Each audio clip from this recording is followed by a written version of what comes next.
thank you for coming today, and we appreciate the stories that you're about to share with us, and give some more insights into the world of addiction and life of addiction, more importantly. Okay. Absolutely. So I'm Thank just you. going to ask you some questions here. How old were you when you first started using drugs?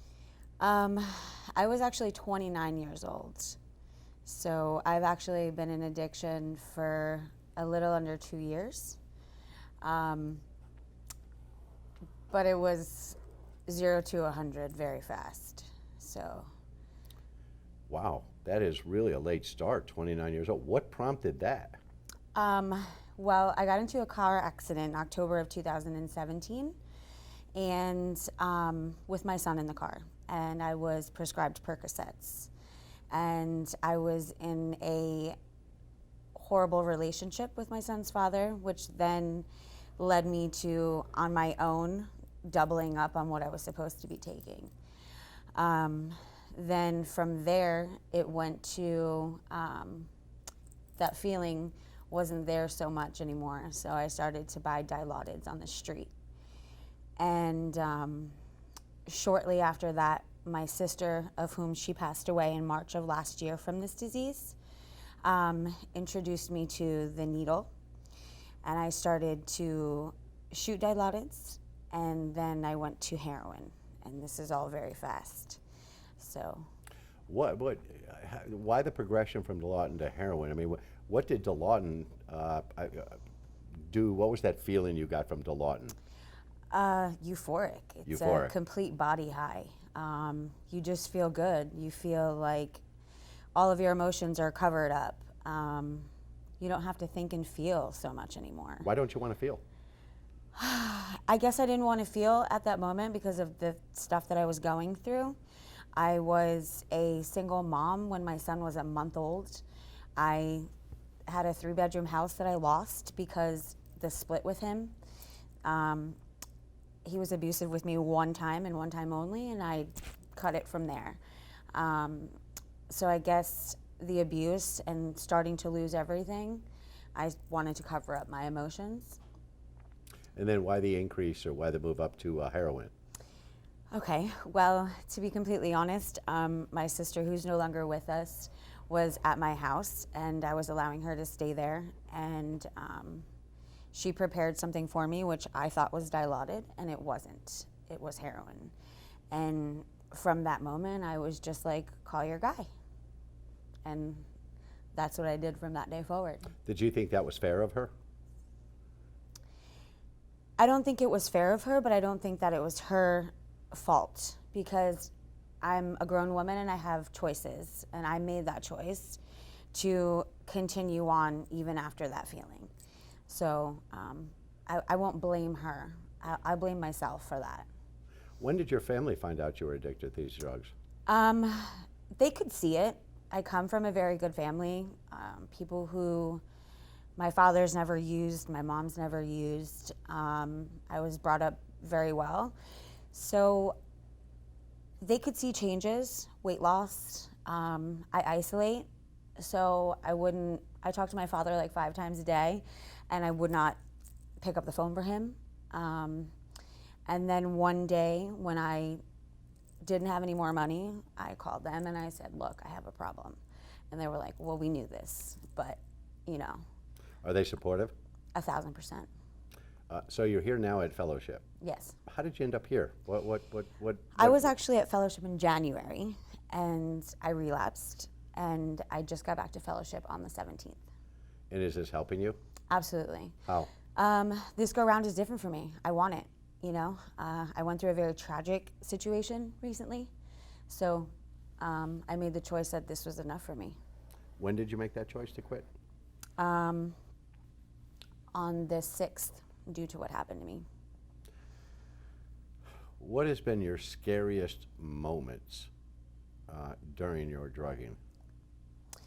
First and foremost, I went from having everything to being on the streets. I mean, What do you mean by being on the streets? Sleeping outside, living in a tent, and this was all by choice. My family wanted me to come back and get help, and I didn't want it. I think most importantly, in the 2 years of my addiction, I never overdosed. And just recently I overdosed and I died. I had no heartbeat. I had no pulse. They found me on the bathroom floor in a polio tropical. And just remember waking up from all of the Narcan that they gave me. They gave me 4 times the legal limit, 4 bottles of Narcan. And I just remember the paramedic telling me, like, we didn't think that we were going to bring you back. Like, please, I'm begging you. Scary. Yeah, I just remember waking up and hearing that, like, womp, womp, womp from the Narcan, and I was just like, geez, am I, like, up in heaven with my sister right now? What's happening? I couldn't even remember the girl that I was with. She left me in the bathroom. She didn't call the cops. A bystander found me in there.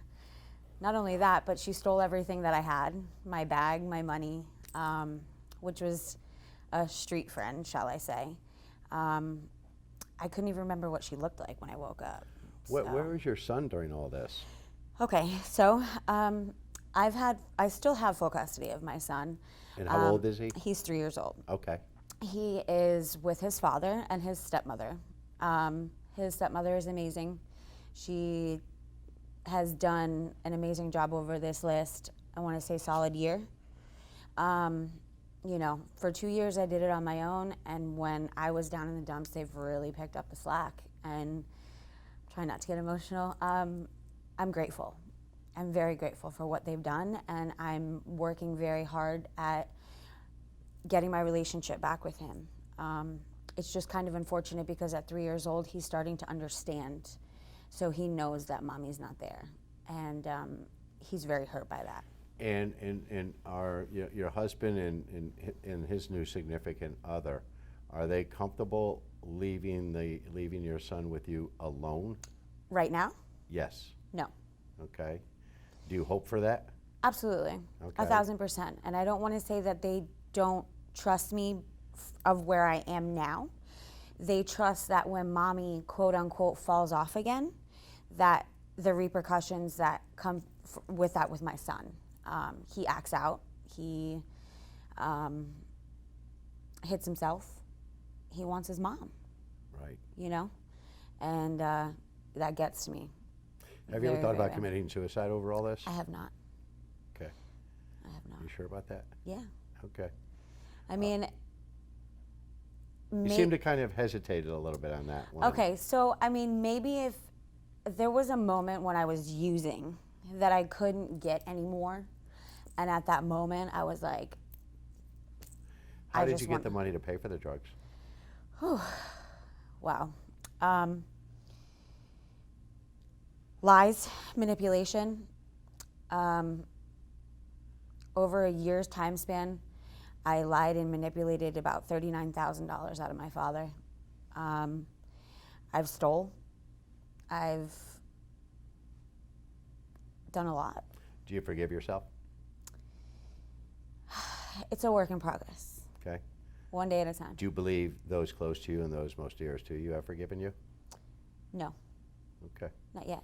So that's something you got to work on, right? Absolutely. It's all about being honest, and you can't rebuild trust unless you're honest. And I just started becoming honest. Well, I got to tell you, Toni, your story is not the typical story. To start at the age of 29 over something, a prescribed medication, Correct. which you're actually hearing more and more of that today. Yes. As opposed to the abusive household or the,